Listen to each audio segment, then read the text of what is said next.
let's talk a little bit more about Daath. So, I just did an invocation with Choronzon and came across some very interesting things that involve um, the release of the self to the self, releasing of your mind to greater possibility and fluidity within yourself, which will create um, more possibilities in your life and the world around you. The most mundane, practical application that I can immediately think of for Daath is the clearing of the headspace, clearing of blocked thoughts, of creative block, and also to move stagnant energy. Um, the start of my meditation was I ended up in the desert again. This time the sand was white, and I saw a white being, and it was a man at first. And he was wearing an all white robe, long white beard, and led me into an ancient white stone building in this white desert. And the sun is shining the entire time. And I go in, and it's this library. Now, this library um, is both ancient and futuristic at the same time. Right away, symbols of fluidity and of working with my consciousness and how I um, perceive things. Um, the library was shifting, books were moving and changing color. The library had, like I just said, it had parts of it would shift from ancient to very futuristic, and other parts of it were very ancient, and then other parts of it were futuristic and filled with these these metal beams and this concrete and stuff like that. And I saw mostly red and gold books in there, very symbolic of the um, draconian Luciferian path, red and gold. And I sat down at a desk, at a book, and the book was the sun was coming in the windows to my left, shining on me, and it was illuminating the pages on the book in a golden hue. And every time I looked at the pages, I wanted to fall into the pages.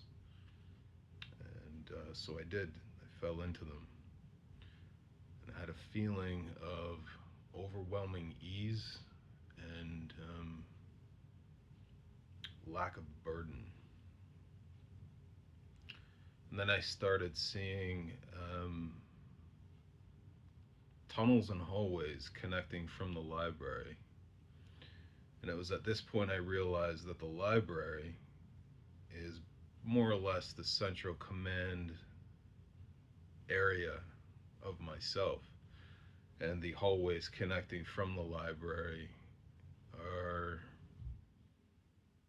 different aspects of myself, my personality, things that just different things about myself. One hallway was rigid concrete, for example, and it was really weird, you know, really uh, futuristic and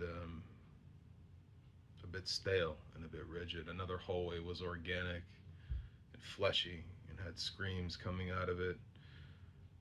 Another hallway was golden bricks. Another hallway kind of matched the library. You get what I'm saying? There were just different hallways that were coming from the library, and they all um, led to different parts of myself.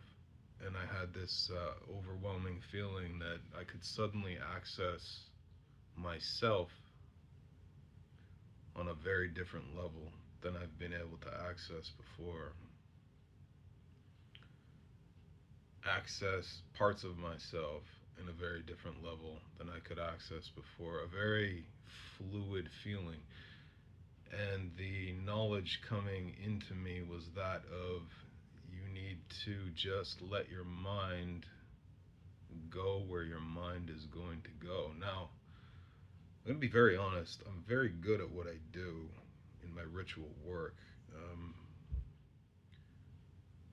the visualization,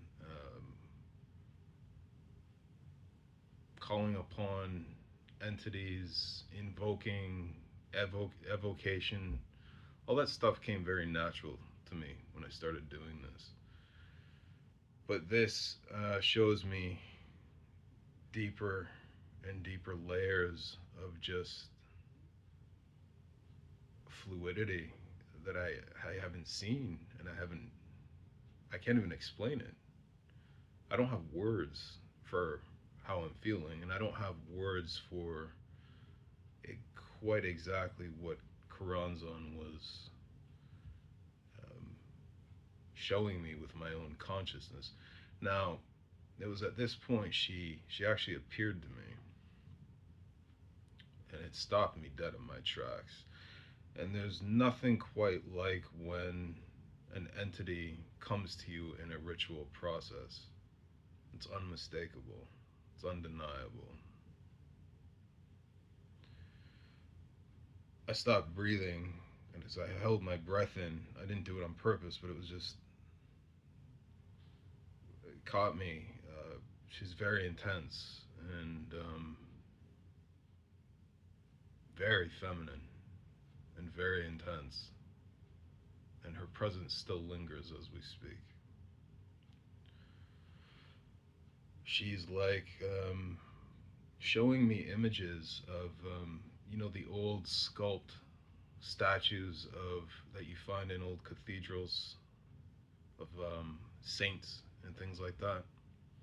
She's showing me those um, as her, though, and not to do with religion, but just showing me those and how, like, her energy kind of feels like that a little bit. It has this holiness feeling to it. I don't know how else to describe it. It's a sacredness she has to her, but it's a very intense and fuck. It's something else, man. It's something else. And she appeared because I was exploring the different hallways that connect myself, and she appeared almost like in one of them, and just she didn't say a thing. She just appeared, and she was just long, tall and thin, and wearing a long white robe from head to toe. I couldn't see her face, but I could tell that it was her. And I didn't expect anything from Choronzon. I'll be very forthcoming. Like, as a practitioner, I don't generally do a lot of reading. Um, it's a flaw, and it's also a blessing, because I don't like to ruin things for myself. I like to intuitively pick up on things on my own. And so I don't like being influenced that much, at least as much as I can be or cannot be, as much as I can control by other people.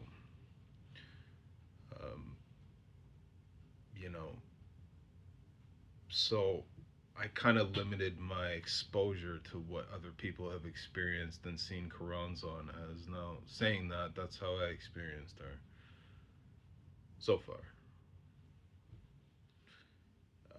As I said, now as I speak, like her energy, it's almost as if she is cutting pathways in my mind. I don't know how else to describe it. It feels tearing and it feels connective at the same time. Necessary, but um, unknown, as is the way. So, um, yeah, very fluid, very fluid feelings in terms of being able to open the mind and start connecting parts of yourself together. Choronzon, absolutely incredible, amazing stuff. Um, Now, um, I'm using Asenath Mason's Klipothic initiatory system, which is absolutely incredible. She incorporates all of the klippas and the tunnels of Set together, and it works very well. Um, I don't really know if there's anything else, but I just wanted to say that and throw it out there. So take care. Thank you.